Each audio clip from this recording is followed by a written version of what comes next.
तो आज की कहानी का नाम है उषा है तो आशा है।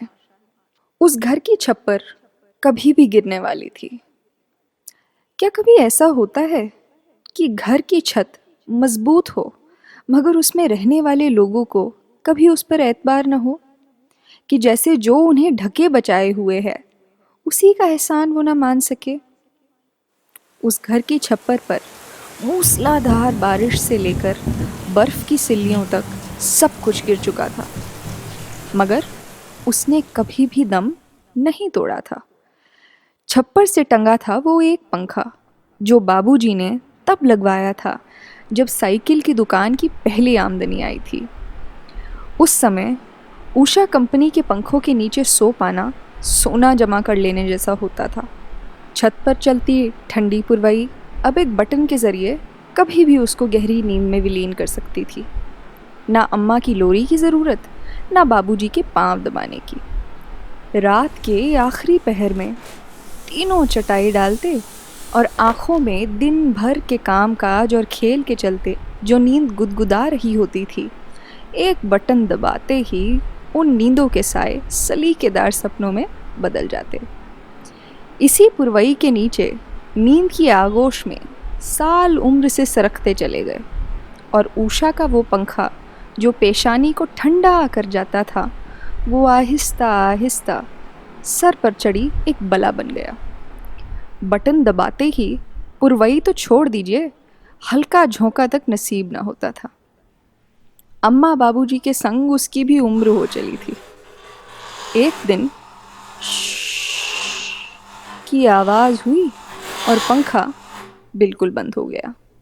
बाबूजी जो उसके बिल्कुल नीचे खाट पर लेटे थे, उनकी आंखें पंखे पर यूं अटकी मानो उनकी जान उसी में बंधी हो।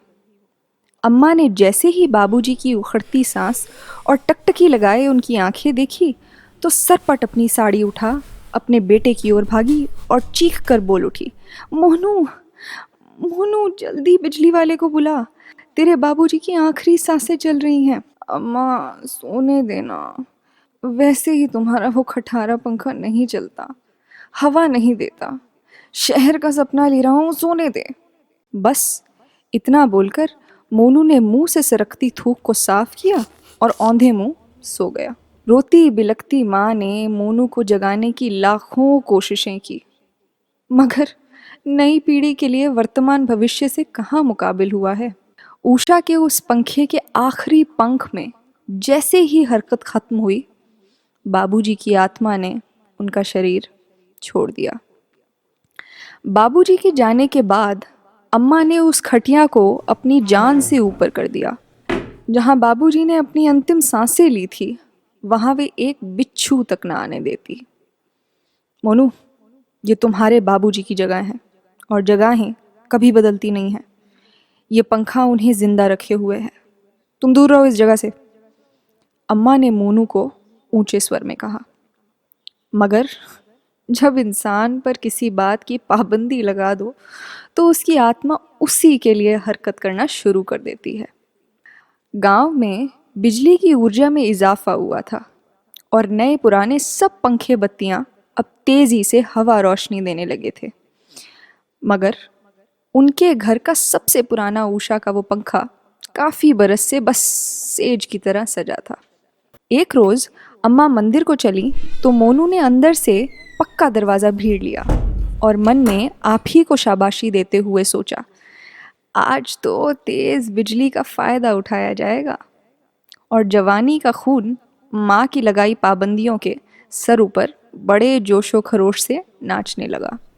बटन चालू कर, खटिया बिछा, रेडियो चालू कर और आंखों में शहर के सपनों की चकाचौंध लिए मोनू लेट गया।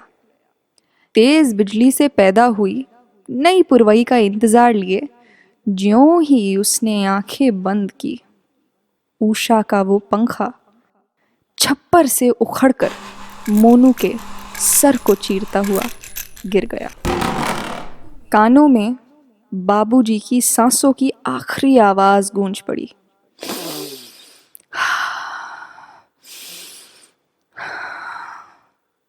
और रेडियो पर इश्तहारी गाना चल पड़ा। उड़ने की अभिलाषा है, उषा है तो आशा है। ये थी आज की कहानी और आपसे अब मुलाकात होती है अगले हफ्ते। तब तक इंस्टाग्राम पर मिल सकते हैं हम, हमारे पॉडकास्ट पर मिल सकते हैं हम। और अगर आपको ये कहानी पसंद आई तो ज़रूर इसे इसकी टेक्स्ट फॉर्म में पढ़िएगा। बहुत लोग मुझे आकर ये कहानी पढ़ने के बाद कह रहे हैं कि बहुत अरसे बाद हमने देवनागरी में कुछ पढ़ा है, जो कि बहुत रिफ़्रेशिंग, बहुत ठंडी हवा का झोंका है। तो अगर आप इसकी टेक्स्ट पढ़ना चाहते हैं, उसका लिंक भी डिस्क्रिप्शन में है। तो मिलते हैं अगली बार। तब तक मैं वृंदा वैद और तहरीर और सुखन जिंदा रहे।